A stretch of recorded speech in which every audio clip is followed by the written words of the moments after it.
إلى حضرة النبي المصطفى رسول الله وعلى آله وذريته وآل بيته الطاهرين خصوصا إلى ساداتنا العلويين ومشايخنا النقشبنديين المحسنين رضوان الله تعالى عليهم أجمعين ولجميع المسلمين والمسلمات والمؤمنين والمؤمنات من الأولياء والشهداء والصالحين خصوصا مؤلف هذا الكتاب وإلى حضرة الحبيب المحبوب سيدنا محمد صلى الله عليه وآله وصحبه وسلم. الفاتحة. بسم الله الرحمن الرحيم. إياك نعبد وإياك صراط الذين أنعمت عليهم غير المغضوب عليهم ولا الضالين. آمين. السلام عليكم ورحمة الله وبركاته. بسم الله الرحمن الرحيم. الحمد لله رب العالمين وبه نستعين على أمور الدنيا والدين والصلاة والسلام على عبدك ورسولك خاتم النبيين وأكرم الأولين والآخرين سيدنا ومولانا محمد وعلى آله وصحبه والتابعين وفرج على المسلمين يا قوي يا متين واكفي شر الظالمين. اللهم صل وسلم على سيدنا محمد مفتاح باب رحمة الله عدد ما في علم الله صلاة وسلاما دائمين بدوام ملك الله وعلى آله وصحبه وموالاه. أما بعد. Jamaah silaturahmi majelis zikir yang dimuliakan Allah, alhamdulillah, puji dan syukur kehadirat Allah Subhanahu wa taala atas limpahan karunia, taufik dan hidayah serta inayahnya duala. Pagi hari ini hari Jumat, hari yang mulia Sayyidul Ayyam, kita masih diberikan kesempatan oleh Allah, dipilih oleh Allah sehingga kita bisa hadir ke majelis ini. Tadinya kita membaca surah Yasin, kemudian bersalawat kepada baginda Rasul, dan kita lanjutkan dengan majelis ta'lim. Senantiasa harapan dan doa kita karunia limpahan taufik dan hidayah serta inayahnya Allah curahkan kepada kita pada taat, dipanjangkan umur, disihatkan badan, diluaskan rezeki yang halal, dikabulkan segala hajat kita dunia dan akhirat. Semoga Allah memberikan ampunan atas salah dan dosa kita. Semoga Allah memberikan ampunan atas salah dan dosa kedua orang tua kita. Semoga Allah memberikan ampunan atas salah dan dosa guru-guru kita. Semoga Allah memberikan kesembuhan yang lagi sakit. Semoga Allah mengangkat setiap yang mendapatkan kesusahan. Allah berikan jalan keluarnya. Dan tidaklah kita keluar daripada tempat ini terkecuali semua doa kita, hajat kita, niat kita dikabulkan, diijabah oleh Allah Subhanahu wa taala. Akhir hayat kita bertaat husnul khatimah. Amin ya rabbal alamin. Salawat serta salam senantiasa tercurah keharibaan baginda kita Nabi besar Muhammad sallallahu alaihi wasallam beserta keluarga, sahabat dan para pengikut sampai nantinya hari kiamat. Jamaah silaturahmi yang dimuliakan Allah, kita lanjutkan majelis ta'lim kita. Bismillahirrahmanirrahim. Qala al-mu'allif rahimahullahu ta'ala wa nafa'ana bihi wa bi'ulumihi fid dharain. Amin. Kita masih membicarakan tentang akidah atau bab di dalam pelajaran ilmu tauhid. Hidayatus Salikin bab yang pertama membicarakan tentang akidah, keyakinan, ilmu tauhid. Nomor 3. Bismillahirrahmanirrahim. Sifat yang wajib bagi hak Allah Ta'ala, di antaranya yang nomor 3 adalah baqa, artinya kekal. Baqa artinya kekal. Ini adalah sifat yang wajib bagi Allah Subhanahu wa taala. Jadi Allah, Tuhan kita Allah, sifat yang ketiga yaitu baqa. Artinya Allah taala itu kekal. Lawannya baqa adalah fana. Artinya binasa. Jadi baqa artinya kekal. Jadi Allah taala itu kekal. Mustahil Allah taala itu binasa.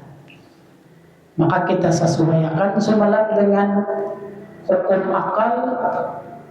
Semalam adalah hukum akal barang yang tiada boleh oleh tiadanya. Barang yang tiada boleh oleh tiadanya, itu arti wajib. Kita masuk ke dalam baqa ini, barang yang tiada boleh pada Allah itu kada akal boleh. Artinya akal kita mengetahui bahwasanya Allah Ta'ala itu bersifat kekal. Mustahil Allah Ta'ala itu bersifat fana, yaitu binasa. Jadi Allah mustahil binasa. Seumpamanya alam ini hancur, Allah tetap kekal. Karena alam ini adalah sifatnya baharu. Mustahil fana artinya binasa. Nah, jadi baqa ini nantinya termasuk di dalam sifat 20 di dalam bahagian salabiyah. Jadi Allah bersifat kekal. Sifat salabiyah itu adalah menolak nang kada patut bagi Allah. Jadi sifat salabiyah ini baqa ini kena termasuk di dalam sifat salabiyah, yang mana sifat salabiyah itu menolak yang kada patut bagi Allah. Semisal baqa. Artinya sifat salabiyah itu menolak nang kada patut bagi Allah itu, yaitu baqa. Nah, jadi kalau seumpamanya ada pertanyaan bahwasanya Allah Ta'ala itu mempunyai sifat yang wajib di antaranya 20, kemudian kita mengalami atau mengetahui ada orang yang mempunyai pengakuan semisal Tuhan. Nah, maka kita sudah belajar ilmu tauhid. Kalau umpamanya ini Tuhan itu, Allah Ta'ala itu bersifat kekal. Jadi apabila sesuatu itu kada kekal, kemudian dia mengaku Tuhan, maka kada pantas. Karena yang namanya Allah Ta'ala itu adalah orang yang kekal.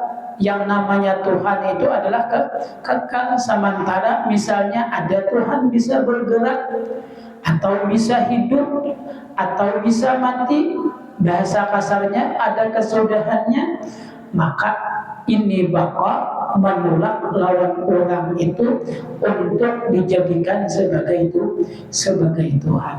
Jadi baqa artinya kekal. Jadi Allah Ta'ala itu kekal. Didahului semalam dengan kitab kekalnya Allah kayak apa yuk? Wal awalu wal akhir. Kada ada berpermulaan. Allah Ta'ala dua yang awal, kada ada berpermulaan. Allah Ta'ala jua yang akhir tiada berkesudahan. Jadi kekalnya Allah kada berpermulaan dan kada ada berkesudahan. Bahkan kayak apa? Nah itu jangan dipikirkan. Cukup itu ada bahwasanya Allah Ta'ala itu kekal. Dalilnya, kalau dalil naklinya adalah wa yabqa wajhu rabbika dzul jalali wal ikram. Bagian sifat Allah yang nomor 3. Kemudian keempat, sifat yang wajib bagi Allah Subhanahu wa ta'ala yang keempat, mukhalafatuhu ta'ala lil hawadis. Mukhalafatuhu ta'ala lil hawadis, artinya bersalahan ia bagi segala yang baharu. Nah, jadi Allah Ta'ala bersalahan bagi segala yang baharu. Baharu itu selain daripada Allah itu namanya baharu, dikatakan itu adalah alam. Nah, jadi Allah Ta'ala itu bersalahan bagi segala yang baharu.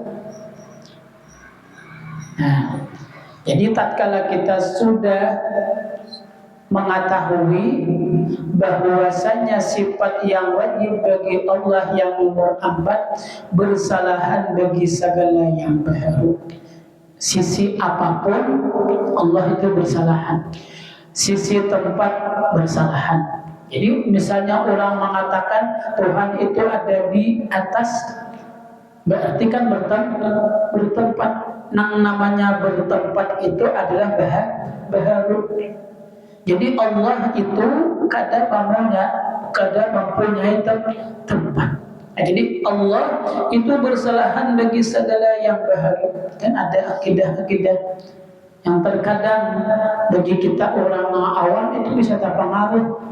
Tuhan itu berada di atas aras. Kalau Tuhan berada di atas aras, berarti Tuhan mengambil tempat. Apa bedanya dengan alam? Apa bedanya dengan makhluk? Sementara Allah itu bersifat bersalahan bagi segala yang berarti itu ditolak. Itu ditolak. Artinya yang namanya Allah itu bersalahan bagi segala yang baharu. Apapun namanya, sebutannya, Allah bersalahan bagi segala yang baharu. Ini acak diulang-ulang oleh guru-guru kita, ulama-ulama menjelaskan, karena ada sebahagian aliran yang mengatakan Allah itu berada di atas aras. Kalau Allah berada di atas aras, berarti Allah ini mengambil tempat. Sementara Allah itu bersalahan bagi segala yang baru. Kalau Allah mengambil tempat, apa bedanya dengan manusia? Kada perbedaan, kada perbedaan antara manusia dengan Tuhan. Kenapa? Karena Tuhan mengambil tempat, semisal di atas misalnya, atau di bawah, begitu juga. Nah, ini ditolak oleh sifat mukhalafatuhu ta'ala lil hawadis dengan sifat salabiyah. Jadi kada pantas orang yang mengaku Tuhan adalah mengambil tempat. Jadi Allah itu bersalahan bagi segala yang baharu. Kemudian kita bisa meraba-raba, kayak apa yuk Allah yuk. Nah, ini jangan lagi tuh, artinya jangan lagi anak mencari ilmu kayak itu tuh. Cukup di dalam akidah kita, bagi kita orang awam ini, Allah itu bersalahan bagi segala yang baharu. Cukup. Nah, lawannya mumasalatuhu ta'ala lil hawadisi. Lawannya mukhalafah ini adalah bersamaan bagi segala yang baharu. Jadi Allah itu mustahil bersamaan bagi segala yang baharu, baik tempat, baik misalnya mempunyai jati dirinya, punya jasad bersalahan. Bapak kayak apa Allah? Nah itulah Cukup bagi kita orang awam ini Allah itu bersalahan bagi segala yang baru. Dalilnya di dalam Al-Quran, laisa kamitslihi syai'un, tidak ada seumpamanya Allah Ta'ala sesuatu juga. Kadida umpamanya Allah ini umpamakan ini kadada umpamanya atau permisalan Allah Ta'ala itu dengan sesuatu. Itu karena mukhalafatuhu ta'ala lil hawadis. Jadi jangan lagi kita kayak apa Allah kayak apa. Jangan lagi kita usah jadi sebabnya sini sudah diterangkan di dalam Al-Quran, laisa kamitslihi syai'un, tiada ada umpamanya Allah Ta'ala itu dengan sesuatu. Nah, jadi sifat Allah yang keempat, mukhalafatuhu ta'ala lil hawadis. Artinya Allah bersalahan bagi segala yang baru. Kalau yang baru misalnya kita umpamakan, yang baru bisa makan, bisa minum, bisa guling, bisa istirahat. Allah bersalahan kadang-kadang itu termasuk kita. Kelima, qiyamuhu ta'ala binafsihi, artinya berdiri ia dengan dirinya. Jadi Allah itu berdiri dengan sendirinya tanpa ada bantuan. Allah berdiri dengan sendirinya. Allah menjadikan langit ini dengan sendiri, kadida minta bantu lawan yang lain. Allah menjadikan bumi, kadida minta bantu dengan yang lain. Semua selain Allah berdiri bagi sendirinya. Menciptakan sesuatu, Allah kada berhajat dengan orang lain, karena Allah mempunyai sifat qiyamuhu ta'ala li nafsihi. Artinya Allah itu berdiri dengan sendirinya. Jangan lagi kita halusin, Bapak kayak pas semalam tidak maulah langitnya, jangan lagi, cukup dah. Bahwasanya akidah kita yakin bahwasanya Allah itu berdiri dengan sendirinya. Lawannya Allah yakuna qa'iman binafsihi, bahwasanya tiada berdiri ia dengan sendirinya. Karena wahdaniyat artinya asa. Jadi Allah Ta'ala itu asa. Lawannya asa, wahdaniyat adalah ta'addud. Jadi Allah itu satu saja, kada berbilang-bilang.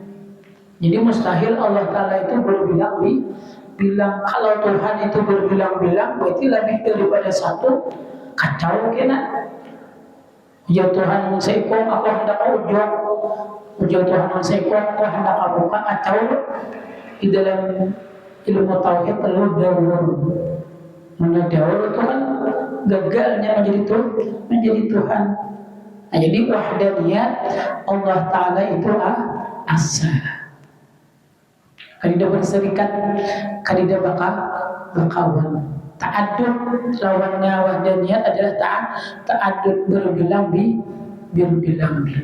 Nah, jadi sifat Allah yang keenam di dalam sifat 20 adalah wahdaniyat. Kita ulang, 1 wujud, 2 qidam, 3 baqa, 4 mukhalafatuhu ta'ala lil hawadis, 5 qiyamuhu ta'ala binafsi, 6 wahdaniyat.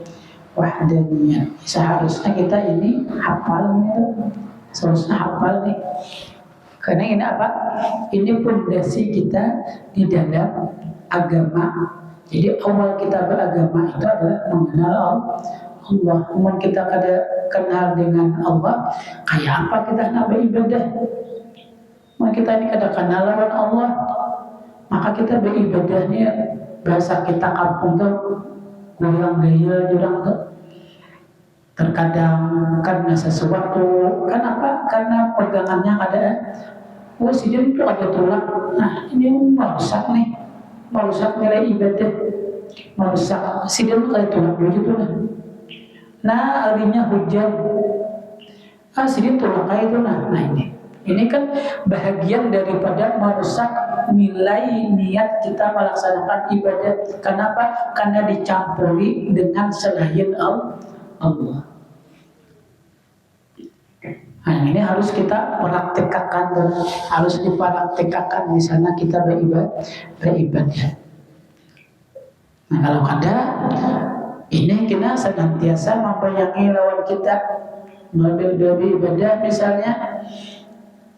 Apakah melihat orang hanya turun ataukah melihat orang lalu beribadah kadang pas juga, kadang melihat orang lalu beribadah kadang pas juga. Karena kata budaya beriyat tarku amalin li ajlin nas liyakun, meninggalkan amal karena takutan riya. Awal hendak sembahyang sebagai ibatan orang bin riya, itu kata Fudail bin Iyad itu orangnya riya sudah. Awal hendak sembahyang ketahuan orang mungkin itu iya dah. Maka hendaknya tuh aku kan hendak mau baca Quran mungkin ketahuan orang mungkin aku kata lancar itu iya tuh. Atau juga aku wala amalu li ajrinas syirkun, dan beramal karena manusia ngarannya syirik. Ada orang ada orang misalnya bacaan ibaratnya panjang benar, ibaratnya lagu benar, ibaratnya banyak benar, betul kan? Karena ada orang, nah umumnya kayak tidak orang, umumnya ada yang paling handap. Nah ini harus kita melatih jiwa kita, harus kita latih hati kita. Bukan kada dilatih itu kena inyak berkembang maka itu lah. Maksudnya berkembang di dalam mempengaruhi nilai ibadah selain daripada Allah. Makanya harus kita latih. Jadi bahasa kasarnya itu diantaranya untuk melatih adalah istiqomah. Itu melatih. Kata Habib, apapun yang terjadi, kalau kita biasakan terus itu akan hilang. Apakah? Misalnya waktu mendapat musibah, pada ketika itu kita memang bersedih, tapi ujian sedih lambat laun bisa hilang. Begitu juga dengan kita beribadah, harus kita latih supaya yang kita laksanakan tadi sudah menjadi kebiasaan kita. Kalau sudah menjadi kebiasaan kita kadang memulih orang kiri kanan, muka belakang, kadang lagi memulih itu. Artinya kita kadang mencari lagi lawan orang itu, dilihat orang sebelah kanan kah, adakah dilihat orang sebelah kiri kah, adakah. Kita kadang lagi sebabnya sudah kebiasaan kita. Jadi mau sudah kita kebiasaan kita gitu, kita kadang lagi menoleh. Maksudnya menoleh ini mencari nilai daripada orang lain, yang sehingganya tatkala mencari nilai lawan orang lain ini akan mengakibatkan nilai ibadah kita bisa berkurang dan terkadang bisa habis. Nah jadi tatkala kita melaksanakan ibadah, maka kita harus bisa mengarahkan ibadah kita ini hanya semata-mata karena Allah. Dan yang demikian itu kadang gampang, sulit juga. Kadang mau dilatih, jadi harus dilatih. Jadi kalau kita misalkan ke dalam ilmu fikihnya harus kita latih, jangan hendak minta lihat minta hargai dengan orang lain. Orang bisa menilai ya. Kita kadang minta nilai aja orang bisa menilai. Artinya kita kadang berhak minta nilai orang menilai berhak. Amun kita kadang berhak dan minta nilai bahwasanya kita paling baik, kita paling harap, kita paling bagus, kita paling kita teruskan ya. Jangan, karena yang demikian ini akan menghilangkan nilai keikhlasan kita kepada Allah. Sementara Allah mengetahui. Nomor 7, kudrat.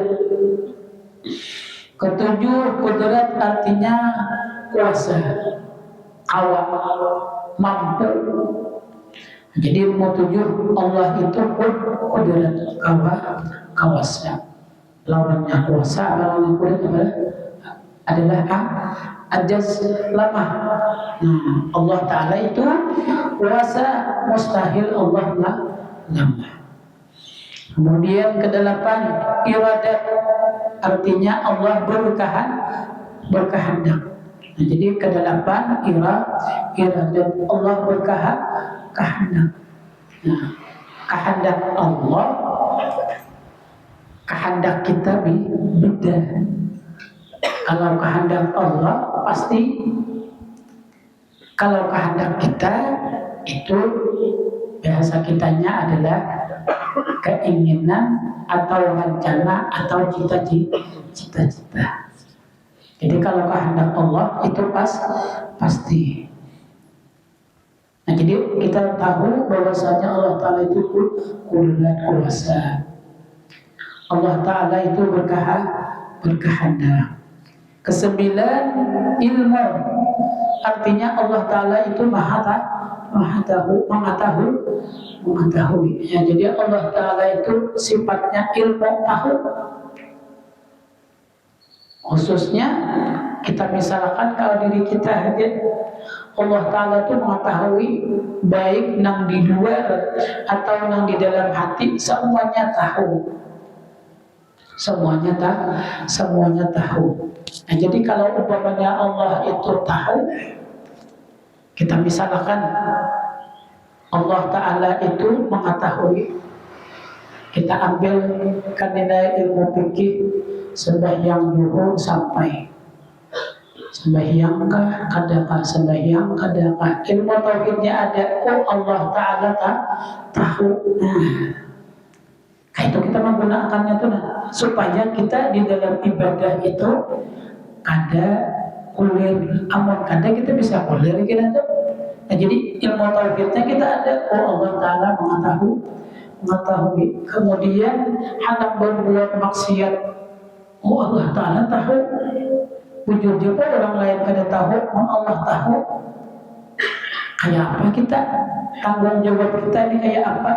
Nah, tatkala kita ini diawasi oleh Allah, hendak melaksanakan maksiat, kemudian dia enggan. Kenapa? Karena diketahui kan secara umum orang itu berbuat jahat, mau diketahui orang takutan. Amal orang itu berbuat jahat dikatakan orang, kalau takutan berarti ada gangguan kan? Usaha lagi dicari gitu. Orang itu berbuat jahat sementara orang mengetahui. Nah, itu kan Allah lagi dibahas tuh, habis kisahnya deh. Berarti kan ada gangguannya lain. Kasusnya orang itu diawasi oleh manusia lain deh. Nah, jadi tatkala dia mengetahui bahwasanya Allah Ta'ala itu mengetahui, maka pengetahuan Allah meliputi dengan segala-galanya. Dulu diceritakan nih, sering dikisahkan karena ini banyak manfaatnya, hikmahnya di dalam kisah tersebut. Ada di antara majelis taklim dahulu, yang mana di dalam majelis taklim itu kada dimulai sebelum seorang murid itu bisa hadir. Ada guru yang kada memulai di dalam majelis taklim itu atau pelajaran itu sebelum murid itu hadir. Itu kan secara umum pasti murid yang lain rasa penasaran dan terkadang kayak kecewa loh. Itu kadang-kadang loh bagi seorang murid jamnya sampai sudah misalnya orangnya sudah ada timbul seekor dia belum datang lagi kan dimulai pelajaran oleh si guru. Nah itu bagi murid yang lain itu kebanyakannya kayak kecewa kenapaan. Nah satu ketika terjadilah seperti itu. Nah guru tadi kadang memulai pelajarannya dikarenakan si fulan ini belum hadir. Nah kemudian si murid yang lain protes kenapaan pengajian belum dimulai, sementara orangnya sudah ada dan banyak yang hadir deh. Nah ujar si gurunya ada mau menjawab terkecuali dengan hikmah jawaban kada diterangkan dengan lisan.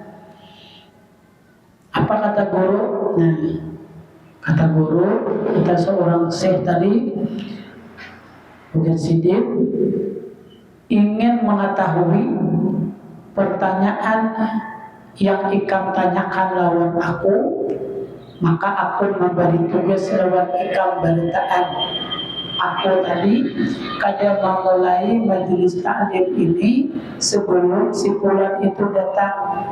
Nah, karena apabila takut bulan beritaan, aku hendak memberikan jawaban lawan ikam dengan mempunyai tugas masing-masing. Sampai waktunya si guru tadi memberikan lawan masing-masing murid untuk menyembelih seekor burung. Burungnya diunjuki, latihnya diunjuki, balataan diunjuki ini. Ujar guru berpesan, sembelihlah burung ini nang sekira-kira kada ada orang nang melihat. Bila orang kada melihat, aku pasani oleh ikam sembelihkan burung ini itu. Nah catatannya jangan ada yang melihat.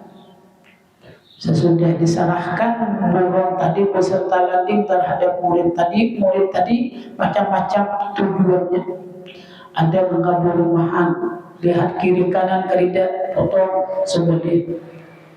Ada yang masuk ke hutan, ada umbul-umbul lindung masuk ke sana, dilihat kiri kanan muka belakang kerida sembelih. Ada yang masuk ke WC, dia juga dikunci dulu, ada tahu orang masuk kerida lihat orang sembelih. Habis beritaan deh.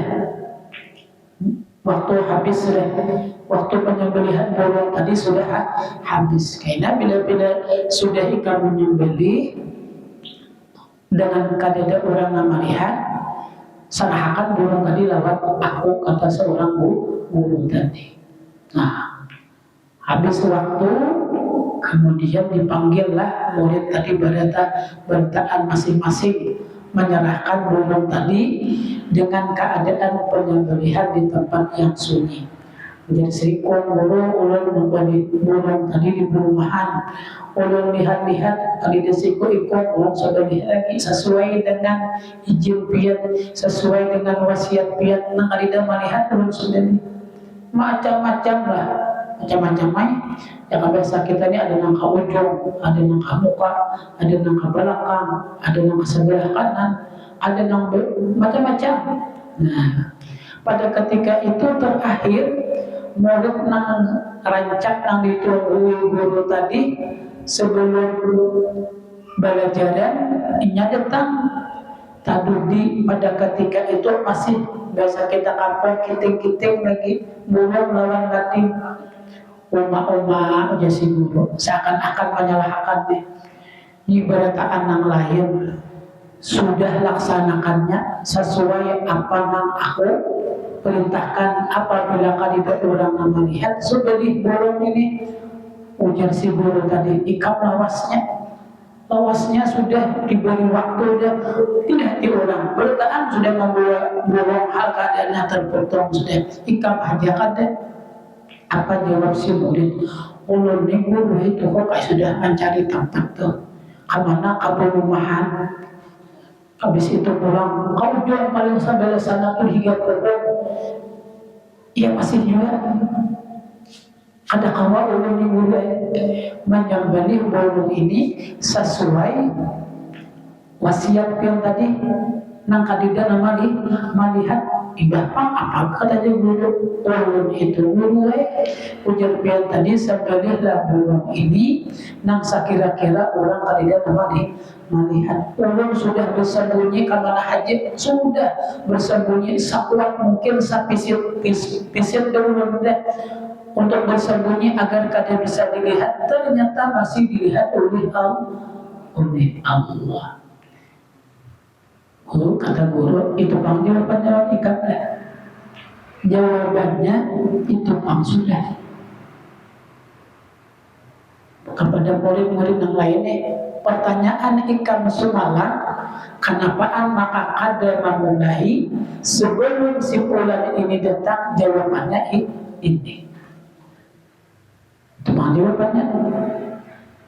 Nah, itulah keistimewaannya. Paham lah.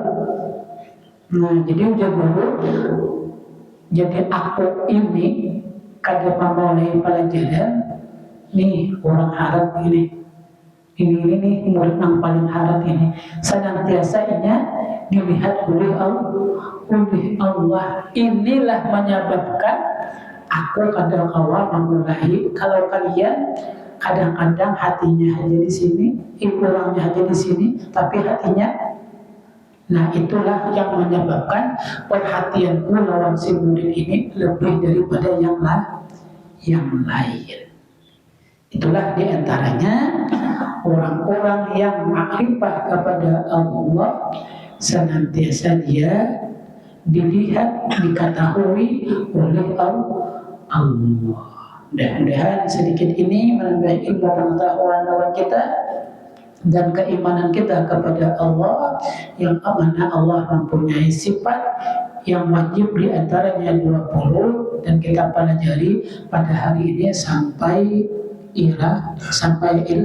ilmu sambungannya insyaallah minggu akan datang. Wallahu a'lam bishawab. Mudah-mudahan ini menambah ilmu pengetahuan lawan kita, yang sehingganya akidah kita, keimanan kita kepada Allah semakin hari semakin bagus, semakin hari semakin mantap, yang sehingganya kita bisa makrifat kepada Allah Subhanahu wa taala. Amin ya rabbal alamin. Demikian yang pun sampaikan atas perhatian dan terima kasih. Salah hilaf mohon ampun maaf. Kita tutup dengan pembacaan Fatihah 4. Kita hadiahkan pahalanya kepada keluarga kita, guru-guru kita, pengajar di sini, kaum muslimin dan muslimat. Semoga mereka yang berada di alam kubur mendapatkan rahmat dan maghfirah dari Allah Subhanahu wa taala.